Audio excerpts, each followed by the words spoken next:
শিক্ষামূলক ভিডিওতে সবাইকে শুভেচ্ছা ও স্বাগতম। দেখেন, অনেকেই আমার কাছে প্রশ্ন করেছে আমাদের বাইসটা কিভাবে আমরা সেট আপ করে থাকি, ওই যে পাইপ কাটি যে বাইসটা দিয়ে বাইসটা কিভাবে সেট আপ করে থাকি, তাদের জন্য আজকের পুরো ভিডিওটা দেখলে অনেকটাই শিখতে পারবেন বাইস কিভাবে বানানো যায় এবং বাইস কিভাবে সেটিং করলে আপনার জন্য সহজ হবে। যেমন বাইসটা আমরা সেটিং করে নিয়েছি, দেখেন কিভাবে সেটিং করছি এবং কিভাবে এটাকে আমরা সাইটে গিয়ে ইনস্টল করি। দেখেন, আমাদের প্রত্যেকটা বাইচে কিন্তু নাম্বার দেওয়া আছে, কোড নাম্বার দেওয়া আছে এই যে বাইচের স্ট্যান্ডের মধ্যে এবং বাইচের পাইপের মধ্যে দুইটাকে মিলিয়ে, যেমন 2 নাম্বার দেওয়া, এটা 2 নাম্বারের সাথে 2 নাম্বার, দেখেন এটা 2টা দাগ, এখানে 2টা দাগ, 2 নাম্বারের সাথে 2 নাম্বারটা প্যাচ লাগিয়ে নেবেন।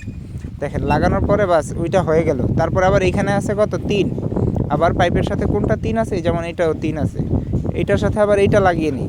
তাহলে কি হয়, নাম্বারের সাথে নাম্বার ম্যাচিং করলে কি হয়, আমাদের বাইসটা সোজা থাকে বা একটু বাঁকা না থাকে, সোজা সুন্দর থাকে আলহামদুলিল্লাহ। আর ওইটা আছে 5 নাম্বার, ওইটা তো 2টা লাগানোর পরে যেটা থাকে বা ওইটার ভিতরেও নাম্বার আছে।